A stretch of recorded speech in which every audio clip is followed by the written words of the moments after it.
On this episode of The Brothers Mysterium. Can animals, can pets become ghosts? So at each pillar, there's a dead horse, and you can hear them stomping around at night. One of the first ghost stories I ever heard was a ghost pet story. And maybe you would feel small feet walking across you as you lay there. Well, after he was put down, we would continue to hear scratching at the door. And I'll never forget this. I see the distinct shape of the shoulder blades shifting as it's walking.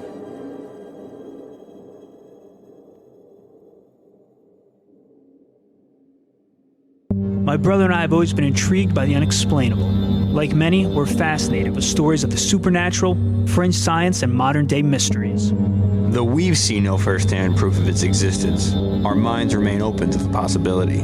Unsatisfied with the so-called evidence on television and the internet, we are choosing to take matters into our own hands and conduct our own interviews and research. Now we're on a quest to speak with as many people as we can and hear the stories of these events from those who have lived them. No Hollywood effects or exaggerations, and no hidden agenda. We invite you to listen and decide what and who you believe. We are the Brothers Mysterium.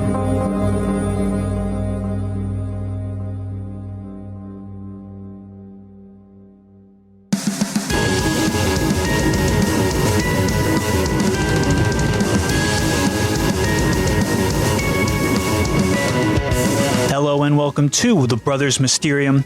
We are your hosts. I'm Tommy, as always, joined by Eric. Heyo. And today we're going to be talking about animals, pets in particular. Right on. Which in itself, I've sort of divided up two ways. We're going to start with kind of extrasensory perception and, I mean, to the definition of ESP, almost psychic abilities, telepathic links between animals and humans. And animals, they have some incredible senses, you know, vision, sight, certain animals, smell, taste, some incredible things. But there's some things that make you wonder. And I'm going to just kind of rip through a couple of examples. Let me know if you're familiar with any of them. Okay. And this is kind of more of like the fringe science side of things. It's a little controversial, but it kind of intrigues me. Do we get to the ghost side of things too or no? Oh, yeah, that's coming up. That'll be after we kind of get through this. All right. I want to cover it all. So the first is the Oracle Octopus, as he's known. Paul the Octopus, he's from a German aquarium. And during the 2010 World Cup, he predicted each of the German team's wins, including their final victory over Spain. The tentacled sea creature has correctly picked the winner of all of Germany's World Cup matches so far. It even predicted that Serbia would beat Germany in their Group D matchup earlier in the tournament. Paul, who was born in England but now lives in the western town of Oberhausen, Germany, makes his predictions by choosing between two boxes in his tank, each containing a snack and decorated with a country's flag. Much to the delight of Germany's fans, the 2-year-old octopus has picked the Germans to topple Argentina in Saturday's quarterfinal match. Damn. Now, kind of impressive. That's like insider betting at that point, right? If you have an octopus on the inside knows the future. Right. Probably. Like, were they placing bets based off what this octopus said? I mean, after the first couple, I'm sure people were. Yeah, you're like, and all like right. he did better than people that filled out brackets and stuff. That's crazy. And now it could just be that the octopus was doing whatever. We're not really going to break that down too much, but it's an example of maybe this octopus kind of knew something. A 2010 Associated Press poll said that 43% of pet owners claimed to believe that their pets had some kind of psychic ability. And some of these examples, and like I said, you know, they have great vision, great hearing, but, you know, people say they have the ability to kind of sense approaching storms, earthquakes, natural disasters. Everybody remembers the giant tsunami. The animals ran away first. That's sensory, I think, though. I'll agree with that, because like even like they can sense the earth trembling. They have different they hear different frequency levels. Like if there's an earthquake coming, there's seismic activity. Like if you can hear lower frequencies, you can pick up on that. I'll agree with that. Dogs have a higher hearing frequency. There's certain things that take place, like that they would hear that we wouldn't. Sure. We may not even be aware of completely. Like before a thunderstorm, they may hear some kind of disturbance up in the sky and disturbance in the forest. Yeah. One of my favorite tips always when I'm out in the woods, as I spend a lot of my time, if everything is quiet and there's no animal activity, you know something bad is around. Right. And also, if like birds suddenly scatter and fly away and stuff, you have to use these signs. Yeah. So animals have some incredible instincts. Some other examples that are very popular is when it comes to an owner's health, such as cancer, tumors, seizures, strokes. A lot of pets are able to kind of warn their owner that they have a problem. There's a lot of examples, especially of cancer and tumors. Before they know it. Correct. Okay, because I was going to say empathy, like animals are very empathetic, which is not anything out of the ordinary. So if you have cancer and you're not doing so well, the animal is going to pick up on that. But if you don't know you have cancer. Right. Faye Clucky has an extraordinary family pet and an amazing pet story to tell. Tinkerbell somehow sensed Faye's breast cancer. She'd jump up here and just scratch it. I mean, hard. Like she was trying to dig a hole. It was like she was trying to scratch it off. Last year, Tinkerbell incessantly scratched at Faye's right breast over a period of 3 months, until Faye's daughter said, "This must be a sign. Go to the doctor." And what do you know? There was cancer in there, and they got it out before it had grown big enough to even be felt. Faye's breast cancer was caught early and treated successfully. Yes, you saved my life, you little stinkpot. Come on. And, maybe that's not an extra, well, it's an extra sense. Maybe they just smelled the tumor. There's a lot of theories. And now we'll kind of take it a little farther apart and, more of a stretch, which is like some people and a lot of people report that their animal is able to predict when they're coming home, even from miles away. How would you know that? You wouldn't. Well, this is how they know. Like, say that you come home from work at a different time every day. It's not like at 4:30 the dog knows you'll be home. Mm-hmm. People say that, whenever my dad is coming home, the dog will run over, stand by the door, get all excited, and then he'll call and say like, "Hey, I'm on my way home.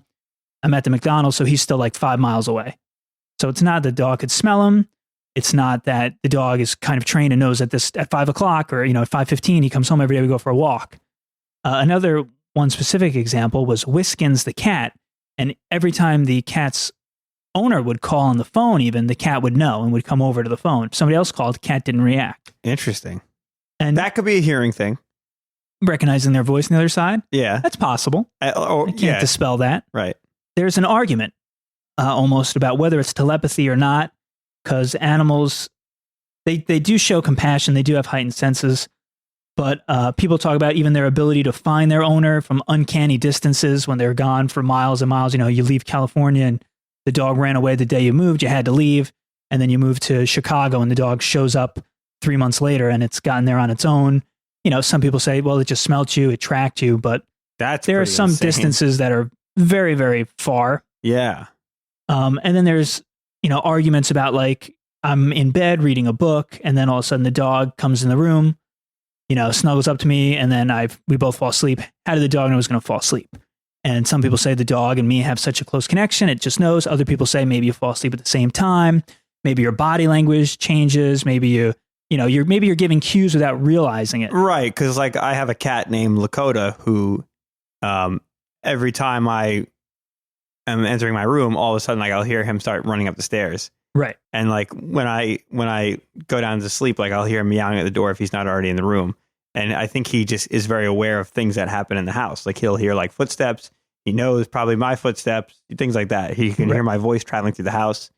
He knows if there's activity in my room, if I'm, probably like what I usually do before bed. You know what I mean? Like they pick up on things, which leads into this. Another example that's kind of debated a little bit is, it's sort of like if the owner thinks of taking the dog for a walk, the dog is somehow already ready to go. The dog's already standing by where the leash is, or it goes to the front door. And that, again, it's like, well, is that because you do a walk every day at the same time? Do you do some kind of a cue where you do something each time you're going to take the dog for a walk? Probably put your shoes on and you sit on the stairs and put your shoes on, something like that. Or is it that the dog is doing something?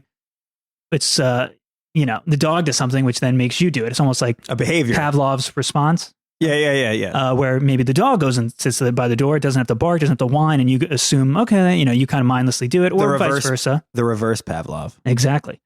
So those are some examples that are been debated, and there's interesting articles about that. Then there's, straight from the headlines, there's Oscar the cat. When did you first notice that there was something about Oscar? Well, we noticed about a year and a half ago that he was a rather amazing cat. That's when he sort of first started to make some of his visits. Since that time, we've kept very close tabs on him, and he's not a cat that's wrong very often. So what does he do? Tell me. Usually anywhere from 2 to 4 hours before somebody might expire, he enters the room, and often if the family doesn't object and they're in attendance, he'll jump into bed with the resident and curl up next to them. Oftentimes he'll purr. How many times has he done this? We figured that it was about 25 times over the course of the last year and a half. Has he ever been wrong?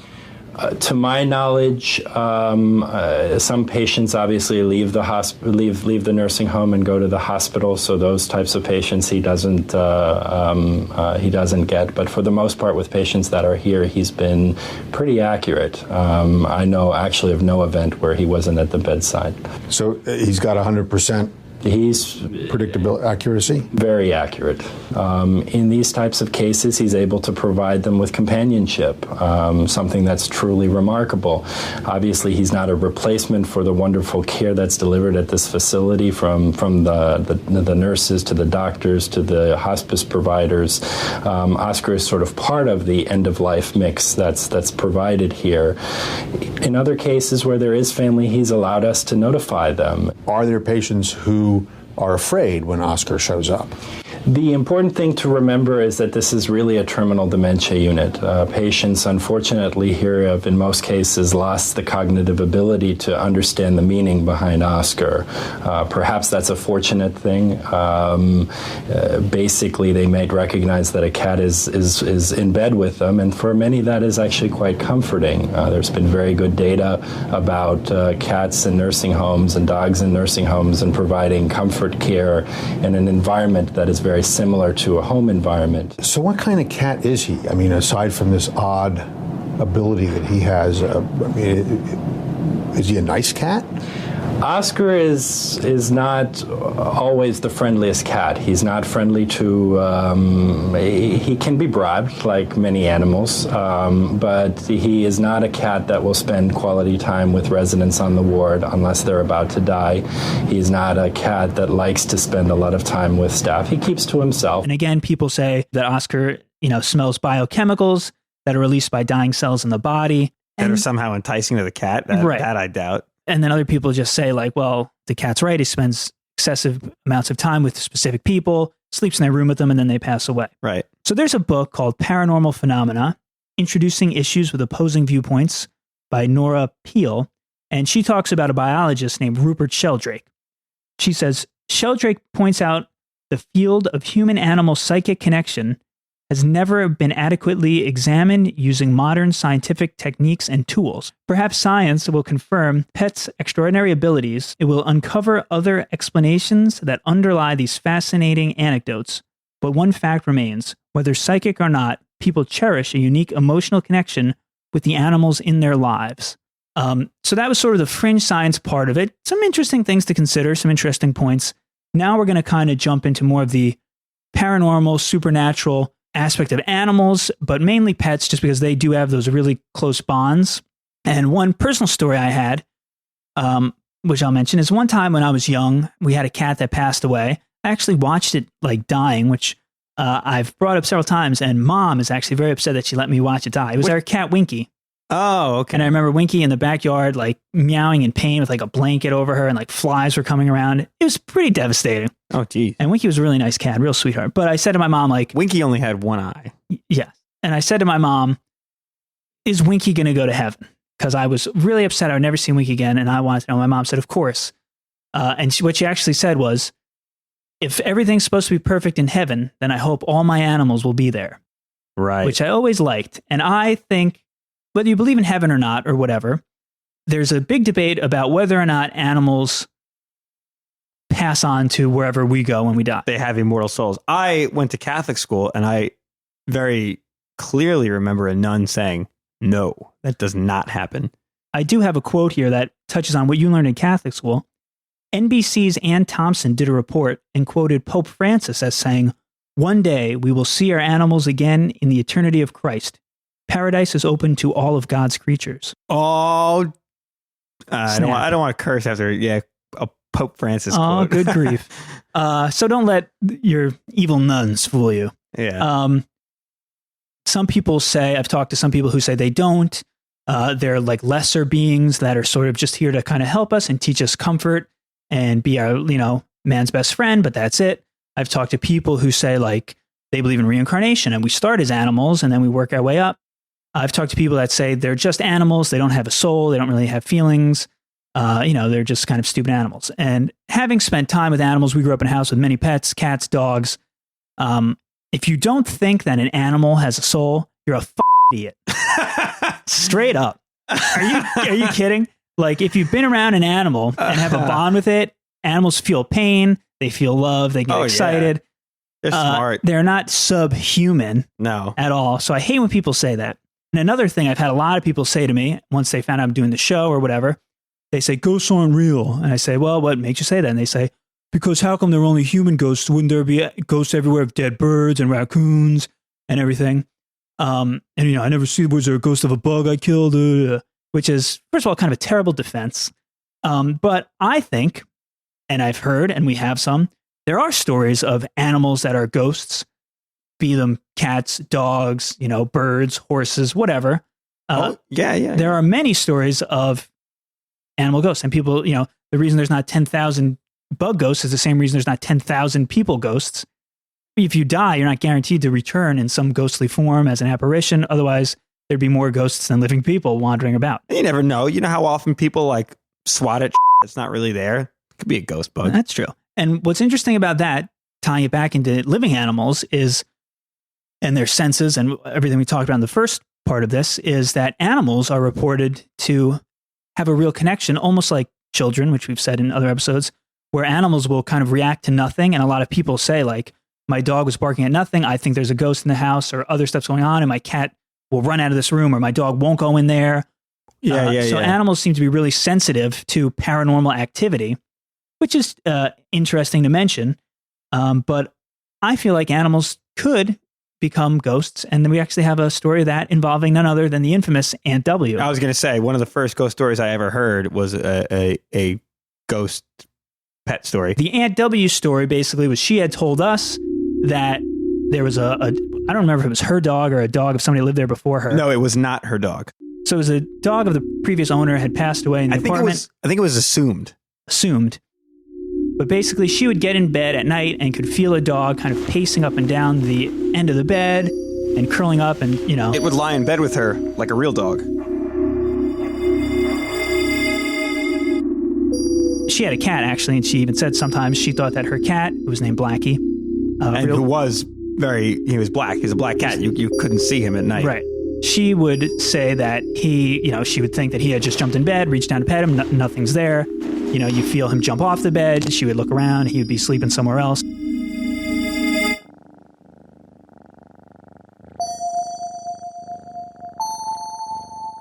And one night, we actually slept in her bed. Yeah, I remember this. We had a sleepover with her. It's her great nephew. And Aunt W spent that night sleeping in her guest room while the three of us were in her bedroom with the ghost dog. And I remember being super excited, super freaked out. Like, am I suddenly going to see the impressions on the bed as the paws are going by? Nothing happened. Right. But it was interesting. Oh, I remember more than that. Well, go ahead. Oh, okay. Jog my memory. I remember us laying in bed because she had a giant bed and I think we were all in it, right? Yeah. Yeah, we were small. Yeah. We were big grade school, I was probably in kindergarten. And I remember we're all in this giant bed and we're all like excited, like, yeah, we're going to see if the ghost dog comes here. The ghost dog comes here. And I think this is one of the few situations in our ghost paranormal career where we wimped out because we started talking about it so much and the conversation started to build to the point where I forget who it was, probably me being the youngest, said, I can't do this anymore. I have to leave the room. And I went and I slept out in the TV room, the living room there. And then slowly you and Brian followed me out. And I can't be in there alone with a ghost dog. Yeah. So I think eventually we all worked our way out, to which I think Aunt W came out, found us sleeping in the living room and was like, what the hell are you doing? And shoot us back into the bedroom. Well, that was a rough night. One of my dog puns. Rough. Oh, okay. I didn't even get that one at first. That's too good. Yeah. I am aware of my cheesy puns for all the listeners out there. I've actually gotten some compliments on those. It's part of the fun. People think I'm very punny. Since Aunt W had passed away about half a decade ago, Tommy and I decided that the best thing we could do to shed some light on her ghost dog story would be to talk to the next best person, her sister, known to us as Aunt F. How you doing? Good, how are you? Home out there. Yeah. Give me a hug. Of course. How are you? Okay. How are you? Good. Sit. Once we got settled, Tommy asked Aunt F if she remembered Aunt W saying anything about the ghost dog in the almost 30 years that they had lived together. No, I don't remember her saying that. I remember her telling us that, and then at a sleepover, we all got scared and ran out of the bedroom. Really? Because we remembered Maybe she told you that to get you out of the bedroom? Maybe. Well, I don't know. Could be. Huh? No, that could I be don't it. remember that. Interesting. I don't think the house is haunted. I don't think anybody ever passed away in this house. Right. Yeah. Because I think the people who bought it from were the original owners from 1930. Okay. Because it'll be 25 years. We came in 55, okay? Right. But as far as I know. Yeah. And they always rented out the second store, Right. Never heard of the squeaking doors or anything. No. I wonder where the idea of the ghost dog came from, though, because I do remember Aunt Winnie saying that. Yeah, I wonder where that came from. She said she felt like paws on the bed at night. Now, granted, Blackie... Well, she took a lot of drugs. Okay. I want you to know that. All right, that could be then. She took stuff that knocked you in the eye. It could be. Tommy and I were both pretty disappointed to find out that Aunt F had no memories or any clues regarding the origin of the ghost dog story. And her likeliest guess was that this was either a trick that Aunt W had played on us or a misperception brought on as a side effect of her medication. The conversation went on and we discussed other topics. But the ghost dog explanation didn't sit right with Tommy. And so he brought it up one more time before we concluded. No? Did anybody ever own a dog? Or did she ever own a dog? We had a little dog here once, but he didn't last long. And he died here? He fell out the attic window. Oh, jeez. Broke every bone in his body. Oh, jeez. Huh. He didn't last. No. Yeah. Somebody was chasing him. My niece Pat scared him, and he jumped out the attic window. Oh, wow. Poor little thing. It was a cute little dog, too. He didn't last very long. That's too bad. Yeah, it is too bad. Yeah. That wraps that, eh? So after jogging Aunt F's memory for a little bit, what we were looking for finally came to the surface. This whole story now made a lot more sense. Aunt W lived on the 3rd floor, where she experienced the ghost dog disturbances. Right above her was the attic, where the window was that the dog had jumped out of to its death. Now, Aunt F also mentioned that she used to rent the 3rd floor out before Aunt W had moved in, and that one of these couples she used to rent to were the ones who owned the dog. Makes sense that the dog would be haunting its former home. Two other things I'll just kind of take note of here before we get to our testimonials, people's experiences, is that there are animal mediums that exist. So if your pet is dead, people will go see a medium who will commune with their pet. There are pet psychics, mind readers. So if your pet is not doing well, people will take it to a medium who will say, or one of these mind readers, the pet's not dead, but they'll say, like, they'll put their hand on it and say, okay, your horse is having a problem with its stomach. And people claim that then they went and took the horse to the vet and bada bing, it had swallowed something. And along those lines even was a huge scandal, a con job, including animals and the rapture. Right. And for those of you who aren't familiar with, Christian eschatology, the rapture is a part of the Bible. It's actually not literally in the Bible, but that's a whole other thing. But it's an interpretation where people are taken up into heaven. The true believers will be taken up into heaven before the end of the world. And to those who are left behind, they'll literally just vanish. And there have been instances throughout history where people have predicted that, hey, the rapture is happening on this date. And a lot of people get behind that and they say, oh, okay, we're going to be raptured on that date. Let's prepare.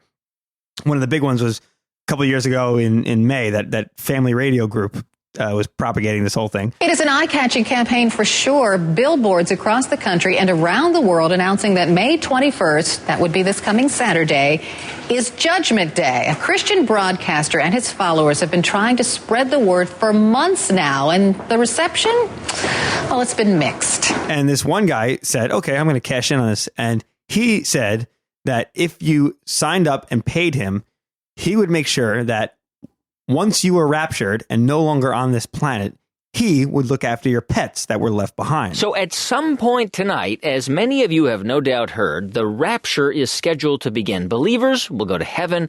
Non-believers will endure about a 5-month period of absolute hell on earth. But no one was asking a very crucial question. For those who are saved, who's going to take care of their loyal pets? Well, one man has you covered. His name is Bart Center, and for a small fee, he promises to look after your dog or cat or hamster or even llama or potbelly pig once you are spirited away to heaven. Part of the contract that you signed said no refunds. So these people who were absolutely sure that they were going to get raptured were like, sure, we want Fluffy to be comfortable until the world ends. Let's sign up for this. And they paid this guy money, signed the waiver, all that good stuff. Didn't get raptured as they had predicted and hoped, and therefore didn't get their money back either. Which I think wasn't really a con job or a scam. If it said no refunds, he worked these people he deserves that money. Yeah, I'd say so. If you're willing to sign that kind of waiver or that kind of contract, yeah, you get what you deserve. Hey, you got to roll the dice. Yeah. The Brothers Mysterium.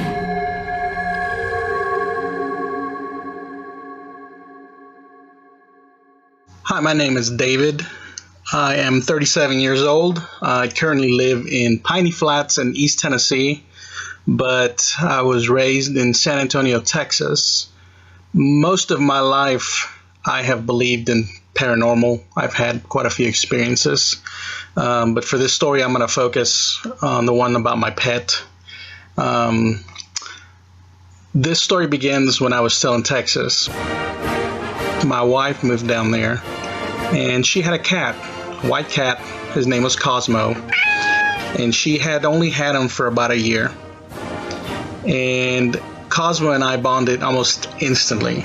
I remember I gave my wife a blanket, and she said that as soon as she brought it home, Cosmo started sleeping on it. And that was his blanket. It became his blanket. That was his. That's the only blanket he would sleep in.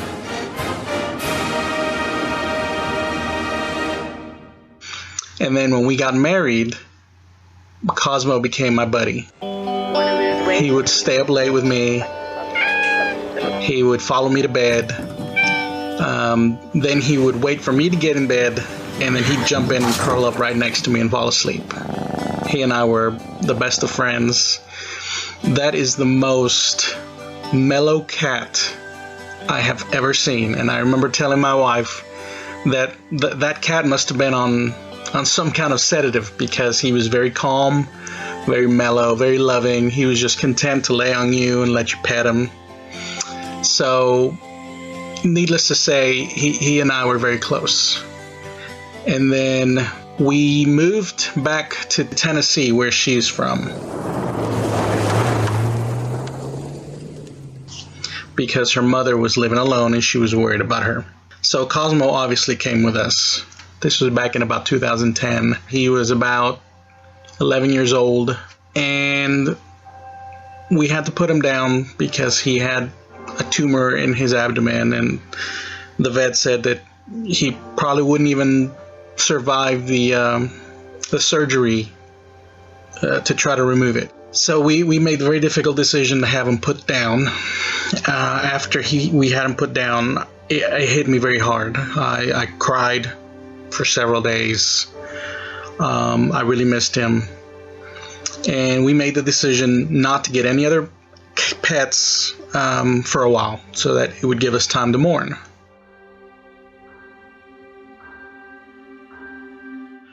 Well, a few days after we had buried him, we began to hear and experience strange things.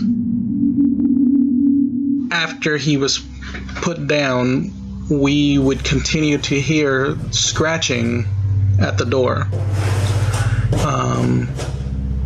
My kids heard it. My wife heard it. I heard it. We would occasionally, without thinking, go and open the door for him, but then obviously nothing was there. Another night, I was at my computer in the living room, and it's in a corner, and next to the computer desk is a couch. I was playing a video game on the computer, and out of the corner of my eye, I see a white cat jump off the couch and start walking towards me. And I instinctively put my hand down to pet him. But then I realized nothing's there. There's no cat. And we didn't have any other pets at the time. So that sort of took me aback, because I saw a cat in the house, and it looked like Cosmo. And to this day, it's been 5 years since he's been gone, and every now and then my kids say they'll hear something in the house, the same scratching or something coming up the stairs. Of course, we have 2 cats now, so I dismiss most of those nowadays as the other 2 cats that we have now. Like I said, I do believe in the supernatural.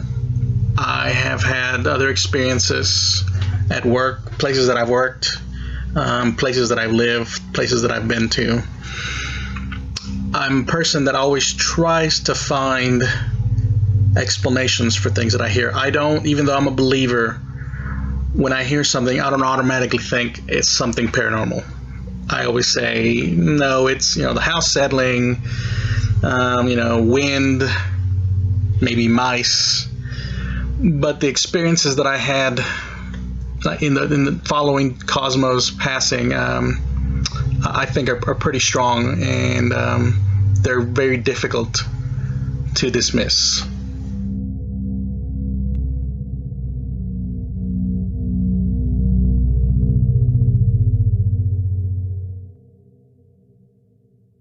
So that was David's story. Kind of par for the course when it comes to these animal spirits, ghost pets, if you want to call them that, where hearing noises, hearing scratching, you think they're jump on the bed, you feel them, kind of in line with what we said about Aunt W. Yeah, exactly. One thing that I thought was awesome was he said that he actually saw it at one point and just instinctively reached out to pet it. And what's cool about that is, based on his description of Cosmo, it was a white cat, not a black cat, not a dark colored cat where it's, oh, you saw a shadow, you saw this. Like, that's weird. A white cat sticks out. Yeah. It's not, he didn't see something in the corner of his eye and misinterpret what it was. A white cat is a white cat. Yeah. So that was really cool. Or a giant albino rat. Yeah, that could be. So it was very interesting. Another thing to note before our next story is I found tons of ghost cat stories. There's some about dogs, some about other animals, a few about birds, but tons and tons about cats, which I don't know if that's because cats are kind of more connected with the supernatural and witches have cats and people can turn into cats and it's just sort of the lore of it. Could be. Or if there's something going on. But I was trying to find different people, different interviewees to come on. And, I was like, you got to be kidding me. These are all cat stories. Oh, man. Yeah, that was a bad pun. Oh, that's... Oof, throw that one in a litter box.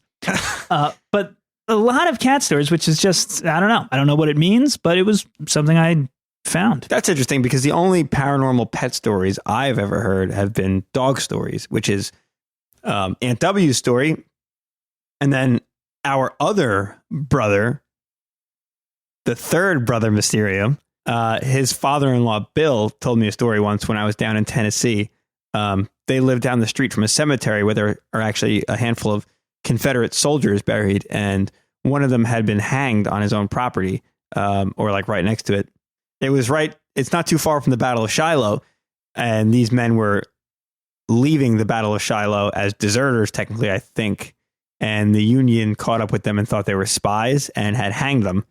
And one of the men had a dog, and supposedly people could hear the dog barking in the middle of the night at the cemetery years and years after the Civil War had ended, like into like the 1900s, the 1950s, the 1980s, and obviously the dog would have been dead. I can almost quote Bill directly on his thoughts, which I wish I had recorded them at the time. He said, which we all know is just a load of bullshit. So apparently he's never heard it, and he would be in distance to hear such a thing from there. Interesting. Yeah. Well, on that note, let's jump into one more cat story. The Brothers Mysterium. Hello, my name is Natalie. I'm 27, and I currently live in PEI, Canada.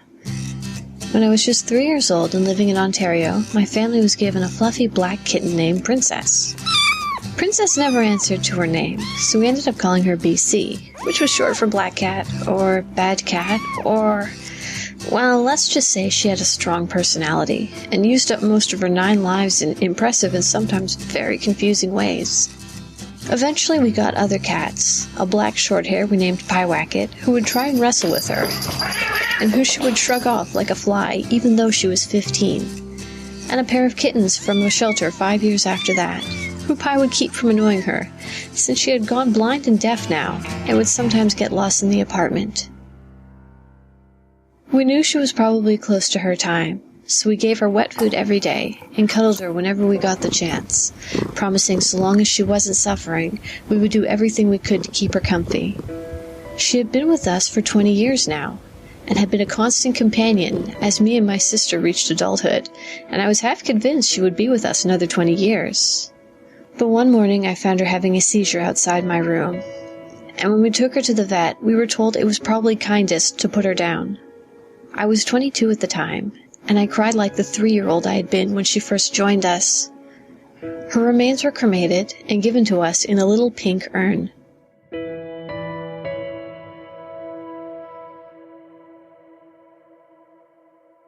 Shortly after that, sometimes the bed would shake, the way it does when a cat jumps on it, and maybe you would feel small feet walking across you as you lay there. If you looked, you wouldn't see any of the other 3, but maybe some dents in the blanket that looked like paw prints. My family, being the spiritual hippies we are, laughed it off and agreed it was BC sticking around from the other side. Eventually, Mom and I moved to PEI and brought our 3 cats with us, and BC's urn. I started dating a guy, and one night we got to talking about our paranormal experiences. When I told him about how my old cat liked to hop up on the bed even after death, he chuckled nervously, and said that had happened for the first time I spent the night over at his place, after I had fallen asleep. I was delighted, and asked him to let me know if anything else like that happened. So a few weeks ago, he was in my room. I'd gotten up to search for clothes to wear for that day. As I finished up, I reached down to grab the phone charger cord from a power bar laying beside the bed. At that instant, after grabbing and unplugging the cord, I threw it to the bed. A blur of black puffiness and a shimmer of blue caught my eye. Just as I'd seen it, the black mass that was laying just in front of my girlfriend's pillow was gone. When he told me, I was almost positive it was her, but I was a bit annoyed because I didn't have any photos on me of her to make a comparison. And so, a few days ago, my little sister visited us from Ontario, and Mom brought out a few boxes of old photographs for us to go through. To my glee, we found some pictures of the old girl. Sure enough, the eyes in the photo were a solid match to the pair I had seen that day. My boyfriend confirmed that was who he had seen. I've seen enough strange things in my life to believe in ghosts and the like, and my cat making appearances from beyond the grave to say hello? I have no complaints about that.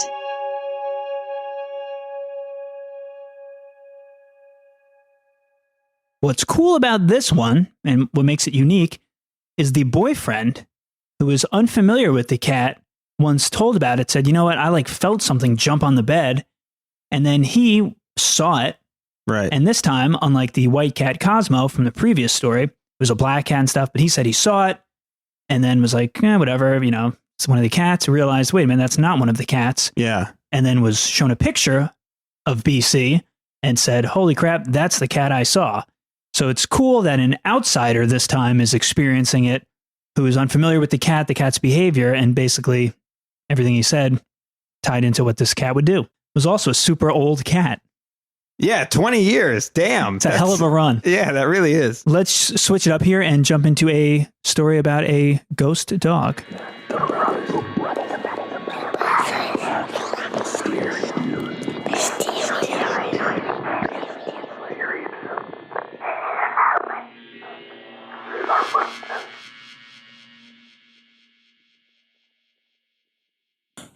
My name is Rowan. I'm 27 years old. I'm going to be, 28 in 2 months. I live in New York State, about 30 minutes outside of New York City, in a apartment above my parents' house because the recession wasn't particularly kind to me. I'm going to tell you a story about something that happened to me 2 weeks ago. Yeah. I had just had my boyfriend over. It was a Saturday night. We had a good time. And I'd walked him out, said goodbye at the door, walked back up the stairs to the apartment, walked into my room, and I'll explain the layout of the room to you. When you walk into the room, you immediately see the bed right in front of you, and it's pushed up into the left corner of the room. You have the left wall on one side, and then at the head of the bed is this wall of windows. So I lay down on the bed. I'm lying on my side with my trusty laptop, browsing the internet, and just facing out, the rest of the room. And all of the lights are on. I'm not tired at all. It's about midnight. 10-15 minutes ago, I had just walked my boyfriend out. And I see something. It appears to be this dark shape that comes out of the wall of windows, passes right by my bed, right beyond the laptop.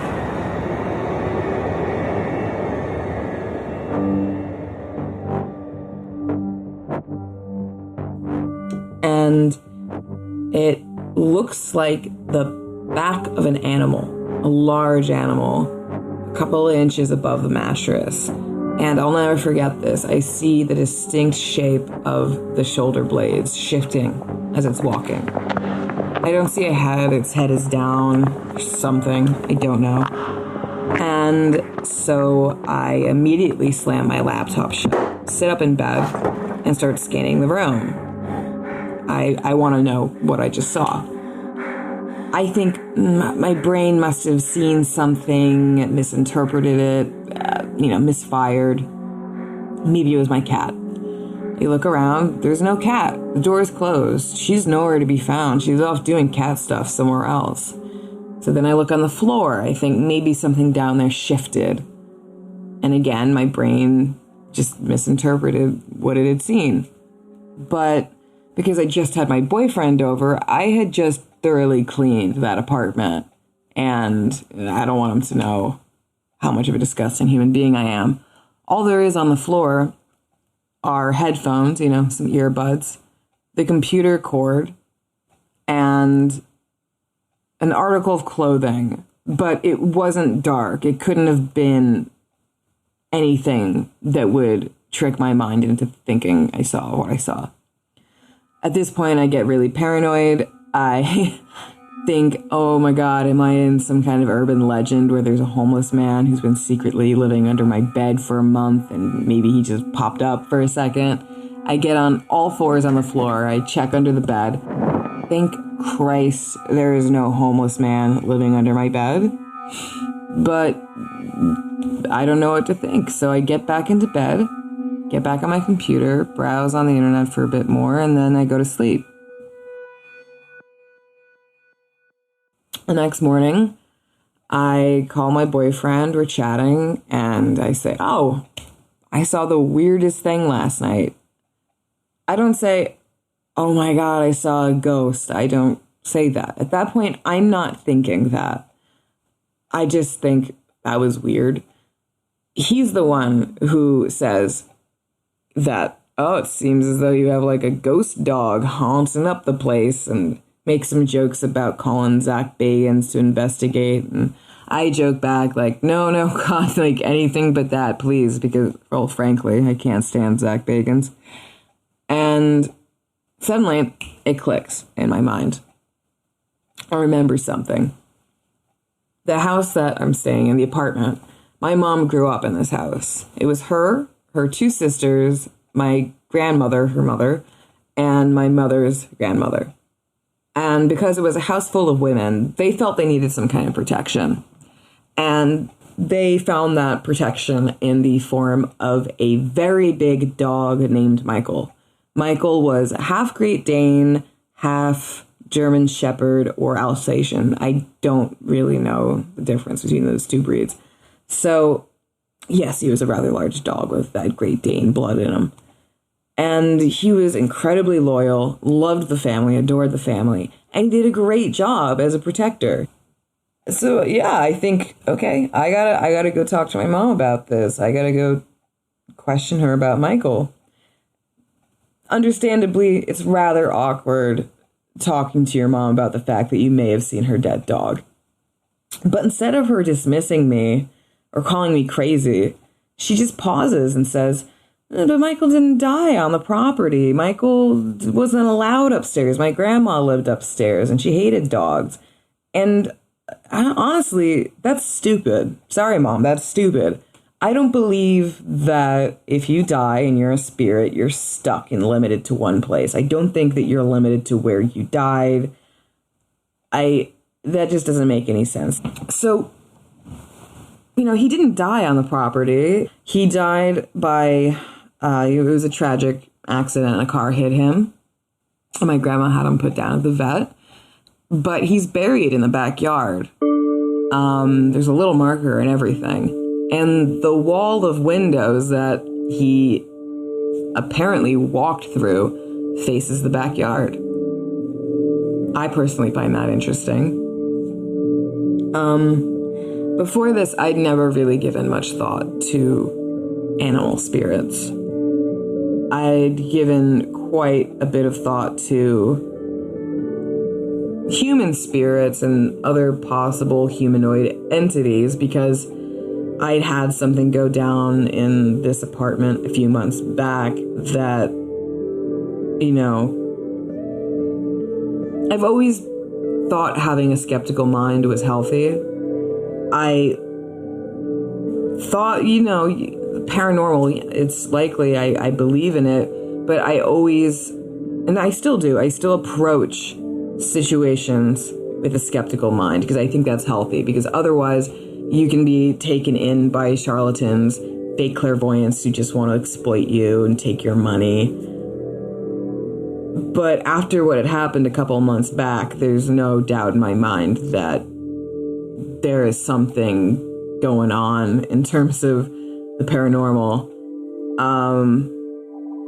So now I guess I look at life a bit differently. I don't just think grandma can come by to visit you. Now your dead chihuahua can come by and come around and pay you a visit while you're browsing Reddit late at night. Who knows? Who knows about any of this? Mysteries of the universe.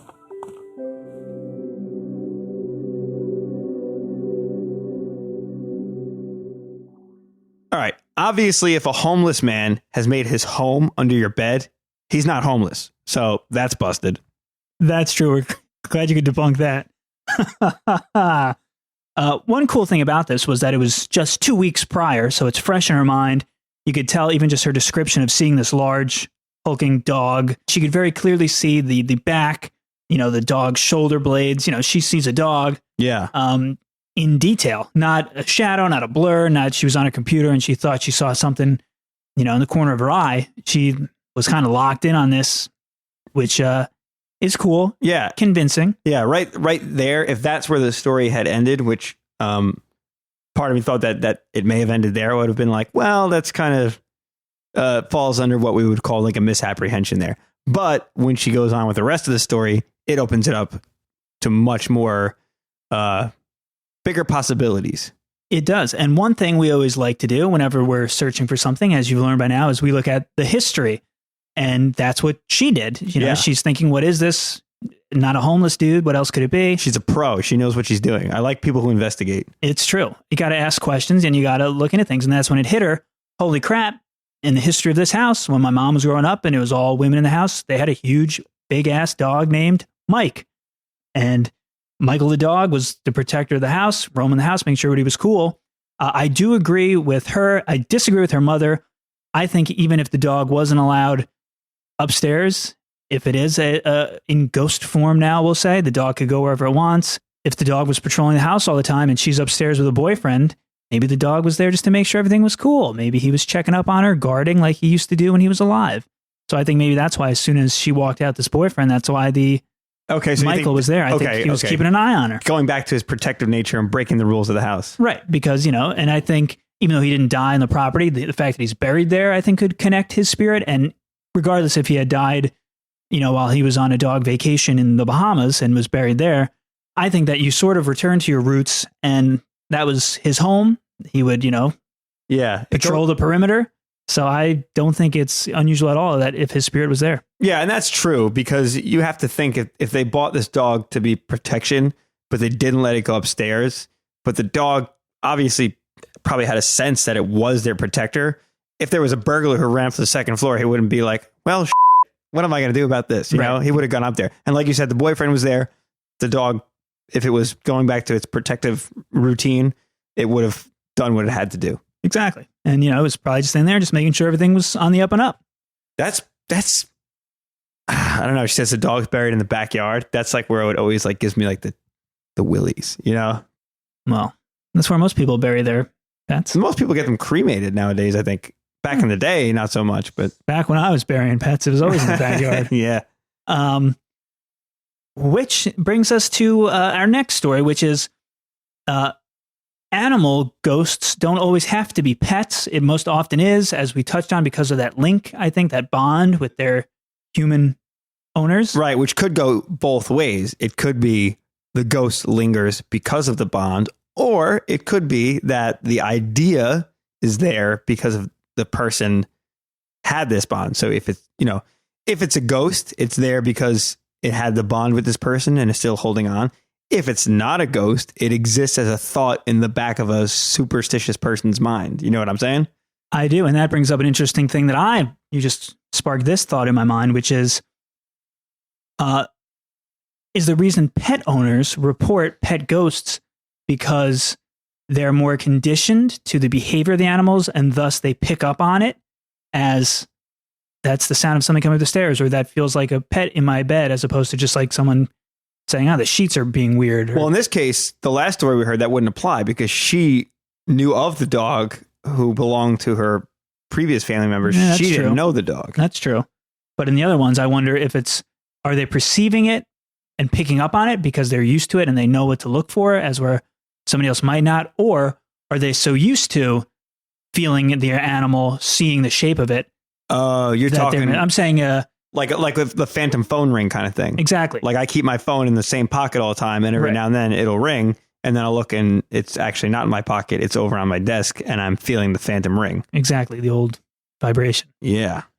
So this next story is actually about horses, different animal, different spirit. Yeah, this has to do with a place in New Jersey called Ringwood Manor. This is actually an excerpt from a bigger interview I did with my friend Christine. Hopefully we will get to do a little more into Ringwood Manor in a further episode. We're making a lot of promises these days on episodes. We've been delivering, though. Absolutely. And all in due time. And we will deliver. But this is like a small clip from a bigger story about Ringwood Manor. The Brothers Mysterium.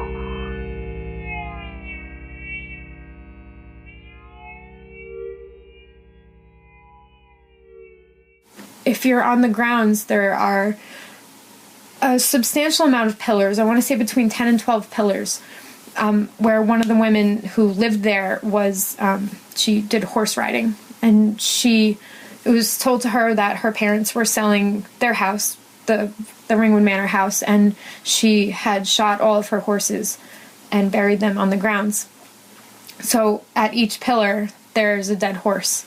I remember that, yeah. The ground feels hollow, and you can hear them stomping around at night. Super creepy place. Definitely do want to go and investigate, hang out, maybe spend a night at Ringwood Manor. Yeah, I've been there a couple times. It's definitely ideal for paranormal investigations. Sounds like it. And the horse story was, I don't want to say cool because it's very tragic that all these horses were shot, but interesting just to get another take on another animal. She said you could hear them kind of stomping around, clomping around. Very unique sound when horses are stomping around. Which is why I think if we do go there, it may be more than one trip. There's so many elements to it. Sure. Well, we always like to do everything right, so I'm not opposed to going like 3 or 4 times. And that kind of actually follows your own rule there. You said yourself in one episode, actually, I don't know if we put this in an episode, but you had said yourself when we were talking about, you had said yourself one time when we were talking about paranormal TV shows, how much can they actually get in one night? Well, here's the main thing that I tell a lot of people. They call it ghost hunting because it's a lot like hunting or fishing or whale watching. Right. And every time you go out, you're not guaranteed to see something. Like if I get in a whale boat and go out and I don't see a whale, I can't say, well, there are no whales here. Right. Yeah. Or just like fishing. If I go and sit and fish for 4 hours and leave, I can't go, no fish in that lake, because next time maybe I'll go and I'll catch 3 fish. Right. Yeah. So it's all about perseverance, going back. And cool stories, interesting stuff. Do animals have psychic abilities? Do they have some sort of telepathic connection with their owners? Do animal spirits exist? Do they have souls? Yes. In my mind, at least. Yeah. No, you're very adamant about that. But we'll let you decide what you think, what you believe. And if you have a cool story about an animal, maybe something like a horse, more unique, we'd love to hear about it. You know how to reach out to us. Yeah, no more cats, please. No, there's a lot of cats. I'm just kidding. Let us know. We love hearing from the listeners, and we always love new stories. We never turn away a story. So if you have anything cool to add to the discussion, feel free. Definitely. On the next episode of The Brothers Mysterium. And if you have these abilities, you already know what today's show will be about. I mean, I do believe that some people have it. Of course, they're fakes, but I believe this woman, Karen, did have it. I'll never forget her saying to me, you can't force what's never been there. You had this vision while you were sleeping, and then you remembered it when you were awake, and then it happened. You know, the real experience I had was far more eerie and concerned not a dime store psychic, but a Catholic priest.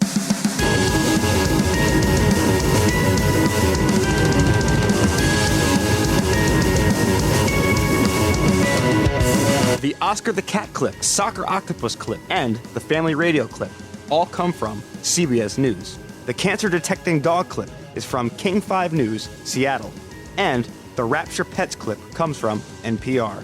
Special thanks to Gwen and Dan Hudson for their voiceover work, and the Nevergrid for our theme song. Don't forget to rate and review this show on whichever podcast service you choose to listen on. And if you're looking to get in contact with us, you can email us at thebrothersmysterium@gmail.com, Twitter and Instagram @MysteriumBros, Facebook.com/thebrothersmysterium, and thebrothersmysterium.com. And always, of course, thank you for listening to us.